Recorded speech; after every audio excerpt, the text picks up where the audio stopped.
신스볼입니다. 지난 영상에서 질문을 받으면서 묻혀있는 플러그인과 개발사를 몇 개 언급했었죠. 그 중에 가장 알려지지 않은 개발사 중 하나가 바로 매드로나 랩스가 아닌가 합니다. 매드로나 랩스의 플러그인으로 말할 것 같으면 익히 알려진 세럼 매시브와 같이 새끈하게 잘 빠진 느낌보다는 매니아를 위한 플러그인 개발사라는 인상이 있습니다. 생김새만 보고 판단하자면 사실 매니악의 끝판왕이 있죠. 바로 멜다 프로덕션인데 여긴 거의 그런 방향으로 뇌절을 치고 있는 반면 매드로나 랩스는 꽤 적정한 선을 지키고 있죠. 말이 나온 김에 잘 알려지지 않은 신디사이저 소개를 원하시는 분도 계셨으니 매드로나 랩스의 신디사이저 하나 소개해드리겠습니다. 바로 알토입니다. 할 말이 많은 신스인데 짧은 영상 안에 모든 걸 소개해드릴 수 없는 게 아쉬운 신스입니다.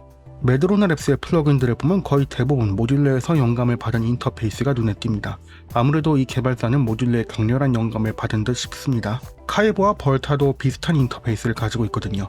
이 개발사에서 준비하고 있는 차기 플러그인인 수무 역시 비슷한 인터페이스를 가지고 있을 거라고 합니다. 자, 그렇다면 여기 꺼내놓은 이 알토의 특징은 뭐가 있을까요? 알토의 첫 번째 특징은 바로 모듈러의 향기가 짙게 난다는 뜻입니다. 자, 이제 여기에서 세럼 매시브, 사일렌스와 같은 신스와 친한 저 같은 사람들은 당황하죠. 저는 모듈러 신스가 싫습니다. 한때는 모듈러 스타일과 친해지려고 노력해봤지만 저는 아무리 노력해도 그 매력을 모르겠더라고요. 이런 지브라나 페이지 플랜트 같은 세미 모듈러를 말씀드리는 게 아닙니다. 이런 스타일의 진짜 모듈러를 말씀드리는 겁니다. 알토는 파라미터 하나하나에 케이블을 뽑아서 연결하는 폼이 거의 모듈러와 흡사합니다. 하지만 그런 감성만 가지고 있을 뿐 세미 모듈러답게 적응하는 데 오랜 시간이 걸리지는 않습니다. 이 모듈러 화면을 보세요. 상당히 케이블이 어지럽습니다. 그리고 알토의 이 화면을 보세요. 이 중앙에 모든 케이블이 정리되어 있습니다.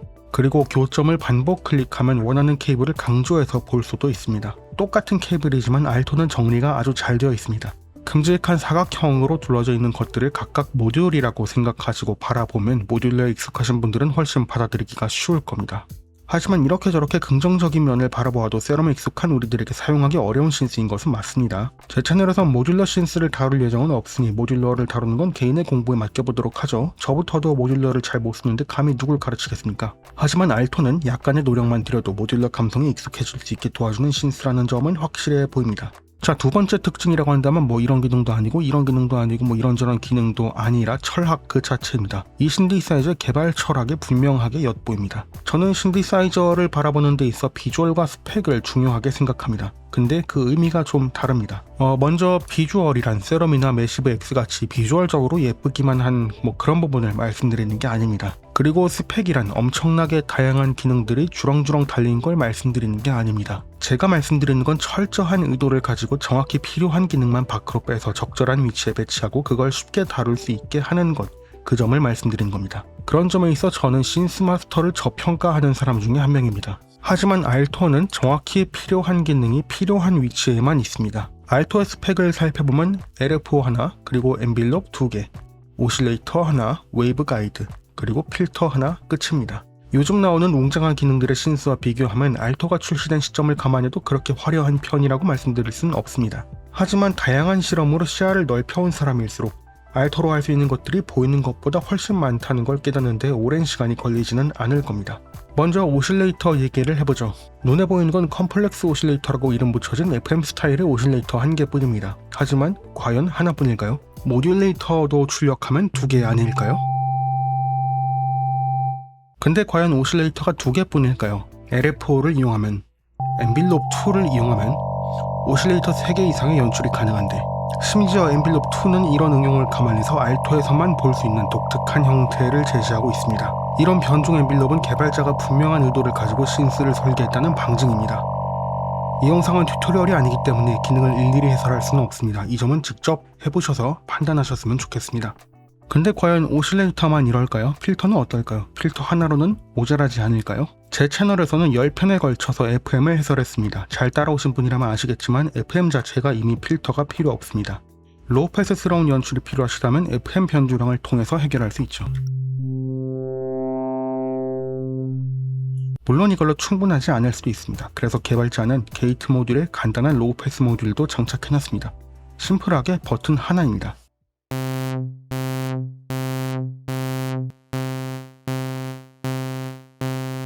자, 이렇게 해서 필터가 하나뿐이지만 필터가 더 있는 듯한 연출을 해낼 수 있습니다. 그런데 이것도 충분하지 않을 수 있죠.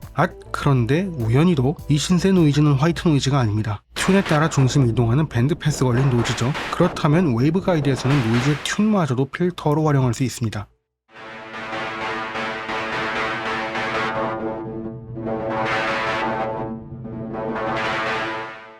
자, 제가 우연이라고 농담삼아 얘기했지만 개발자는 이 부분까지도 고려해서 의도적으로 밴드패스 걸린 노이즈를 넣어두었다고 생각해볼 수 있습니다. 아무 철학 없이 개발된 신스라면 화이트 노이즈나 핑크 노이즈 정도를 넣어두었겠죠. 이 모든 게 부족했다면 마지막으로 이용해볼 수 있는 게 이 스테이트 베리어블 필터가 되겠네요.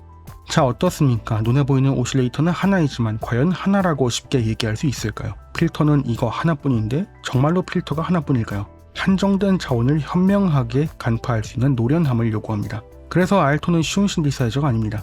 하지만 그만한 즐거움을 보장합니다. 알토는 신디사이저보다는 신디사이징이라는 행위로 느낄 수 있는 즐거움과 의외성을 보장하려고 노력했습니다. 그것이 알토의 개발 철학이 아닌지 저는 그렇게 보이네요. 자, 마지막으로 눈여겨볼 만한 건 웨이브 가이드입니다.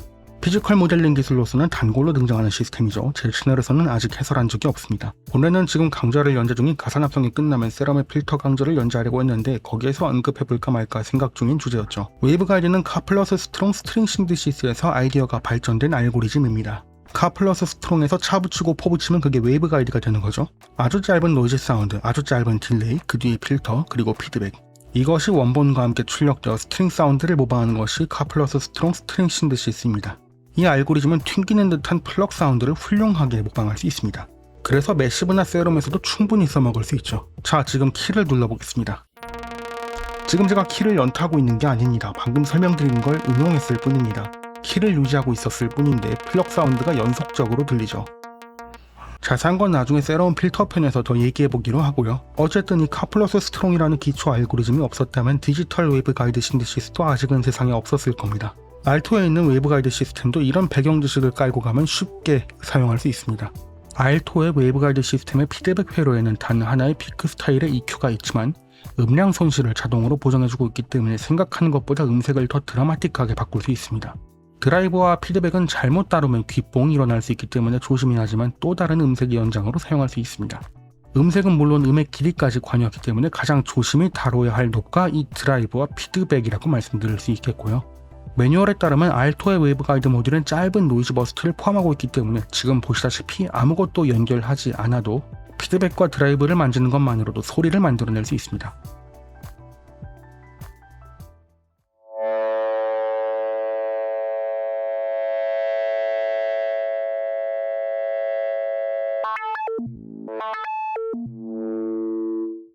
무그에서 오실레이터 없이 출력하는 셀프 오실레이션 테크닉이 있다면 알토에는 웨이브 가이드가 있는 거죠. 자, 그래서 이게 어떤 소리가 나올까요?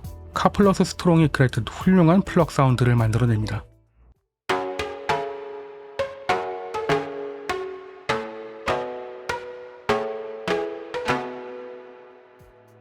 혹은 플루트 비스무리한 소리도 이런 신디사이징 기술에서 등장하는 흔한 예시 중에 하나입니다.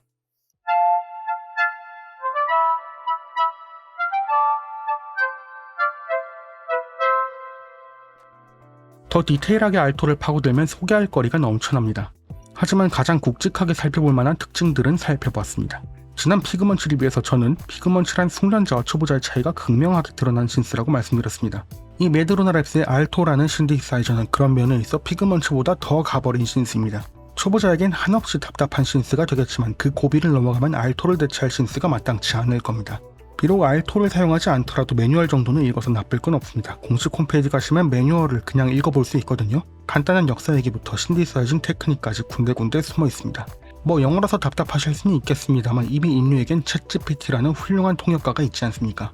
알토는 매드로나 랩스에서 $99에 구매 가능합니다. 이 정도 돈값은 하는 신디사이저이지만 초보자분들보다는 신디사이징 노하우가 있는 분들께 추천드리고픈 신스입니다. 그만큼 알토를 대체할 수 있는 신스도 딱히 떠오르지 않습니다. 매드로나 랩스의 플러그인들이 전반적으로 이렇습니다. 경험이 많은 사람일수록 바라보는 시야가 크게 달라질 수 있는 플러그인들이죠. 그래서 저는 차기작인 수무를 계속 기다리고 있었습니다. 아마 수무가 출시되면 그것도 리뷰를 해볼 것 같습니다. 리뷰는 그때 또 해보기로 하고요. 저는 하던 강좌를 이어서 연재해야겠죠. 신스부렸습니다.